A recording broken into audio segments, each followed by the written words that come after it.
Hi friends, welcome to our channel trader इंसान super trader दोनों हमारे चैनल है। तो यहाँ पे सबसे पहले सब्सक्राइब कर लें इस चैनल को। यहाँ पे इंपॉर्टेंट चीज़ है कि कल क्या हो सकता है, तो मैंने कहा एक छोटा सा वीडियो बना के अपडेट कर दूं। तो यहाँ पे निफ्टी के लेवल्स की बात करूं तो 21,710 720 रेजिस्टेंस है, स्ट्रॉन्ग रेजिस्टेंस रहने वाला है कल के लिए भी। और जो बैंक निफ्टी में लेवल है वो है आपका 48,400 के आसपास, मतलब 200 पॉइंट यहाँ पे अपसाइड और आ सकता है। लेकिन अगर वहाँ पे हम गैप अप में खुलते हैं तो उसके बाद आपको यहाँ पे सेलिंग मिल सकती है। इंपॉर्टेंट चीज यहाँ पे ये है कि ब्रेक डाउन या डाउन साइड कब आएगा। 48,000 के नीचे ही डाउन साइड आपको मिलेगा, अच्छा मोमेंटम मिलेगा। 47 भी आ सकता है अगर 48,000 टूटा। दूसरा है अगर 21,600 टूटा, 21,600 अगर टूटा तो उसके नीचे आपको 21,450 से लेके 380 तक के लेवल खुल जाएंगे, जो कि आ सकते हैं 1 से 2 दिन के अंदर। यहाँ पे इंपॉर्टेंट चीज ये है कि विक्स गिरा है। स्ट्रेंथ यहाँ पे क्या है, मिड कैप ने आज एक बिल्कुल एकदम पागल वाली रैली दी है। तो ऐसी रैलीज तब आती है जब नॉर्मली सब लोग घुस जाते हैं। ऐसा लास्ट में जैसा लगता है ना कि यार कोई बचा ही नहीं, सारे सारे घुस गए। तो हो सकता है ऐसा, लेकिन आई होप ऐसा ना हो, क्योंकि अगर ऐसा है तो आपको पता है जो एक कैंडल बना था अभी कुछ 1-2 हफ्ते पहले, जिसमें बहुत बुरा आपने फॉल देखा, 1 हफ्ते 10 दिन पहले ऑलमोस्ट 1600 पॉइंट एक दिन में साफ हो गया था। तो वो चीज इसीलिए होती है जब इस तरीके का कैंडल बनता है उसके बाद। तो अगर यहां से हमने मिड कैप में 47,300 का लेवल है, 47,200 150 के नीचे आया mid cap index, mid cap 100, तो आपको यहाँ पे कम से कम मैं कह रहा हूँ 1000 से 1200 पॉइंट का डिप दिख सकता है। तो ये मिड कैप इंडेक्स का लेवल हो गया। एफआईआई डेटा के बेस में अगर मैं बताऊं तो एफआईआई डेटा जो करंटली दिखा रहा है कि रिटेलर आज, क्योंकि एक्सपायरी है तो कई जो पोजीशन है वो एक्सपायर होती हैं, तो इतना कहना थोड़ा सा मुश्किल होगा, क्योंकि कल जो था सारा माहौल बियरिश था।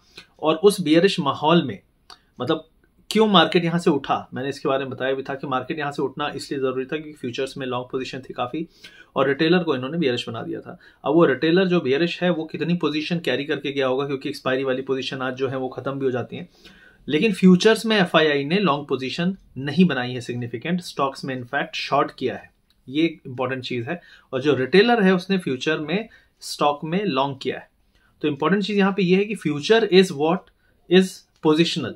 इंट्राडे में बाउंस आ सकता है ऑप्शन को जस्टिफाई करने के लिए। तो वही मैं कह रहा हूं कि अगर 150-200 पॉइंट का बाउंस बैंक निफ्टी में आए और उसके बाद वो गिव अप कर दे, और अगर आपका 50-80 पॉइंट मैक्सिमम निफ्टी में आए और फिर वो गिव अप कर दे, क्लियर कट साइन आप समझ जाना कि फिर से हम वही झटका जो आपको क्रिसमस के टाइम पे करीब करीब मिला था उस टाइप का एक कैंडल बन सकता है। मिड कैप सबसे पहले इशारा देगा कल। पहले 1 से 2 घंटे जो भी बियरिश होना चाहता है, पहले आधे 1 घंटे थोड़ा वॉच करना, उसके बाद ये लेवल टूटे तो ही करना। गैप अप के बाद चेस करने लायक ये मार्केट नहीं है। तो ये फिलहाल मेरा व्यू है कल के लिए। वीडियो अच्छा लगे तो लाइक करो, शेयर करो, सब्सक्राइब करो, और कमेंट सेक्शन में बताओ कि एफआईआई का डेटा किस तरीके से आप समझना चाहते हो। देखो, एफआईआई का डेटा मैं बता भी दूंगा कहाँ देखता हूँ आपको। स्टॉक एज है, उस वेबसाइट उसमें ऐप में दिख जाएगा आपको, एनएससी की भाव कॉपी में दिख जाएगा, उसकी साइट पे दिख जाएगा। लेकिन उसको इंपॉर्टेंट ये नहीं है कि आप आज का देख लिए, ऐसा है। आप लगातार देखोगे तो शिफ्ट ऑफ चेंज इंपॉर्टेंट है रीड करना, और उसके बेस पे प्राइस कैसे मूव हो रहा है ये भी देखना जरूरी है। तो आज के प्राइस में इन्होंने ऐसा लग रहा है कि सारा का सारा एकदम बिल्कुल थ्रॉटल लगा के, जोर लगा के ऊपर की तरफ उठाया है। तो अगर कल सुबह सुबह रिटेलर बुलिश जाता है तो फिर वहां से ये नीचे की तरफ पलटा सकते हैं, जो कि ज्यादातर होता है। तो ये मुझे उम्मीद है, देखते हैं क्या होता है कल। पहले एक घंटे में अगर मार्केट ने अपना बाउंस गिव अप कर दिया तो समझ जाना कि रिटेलर बुलिश चला गया है। अब बड़े लोग यहां से बुक करेंगे, और फ्यूचर्स में क्योंकि बाइंग नहीं हो रही है इसलिए मैं पोजिशनली इस मार्केट में अभी भी बुलिश नहीं हूं। तो ये मेरा व्यू है। आई होप वीडियो अच्छा लगा। Thank you very much. See you.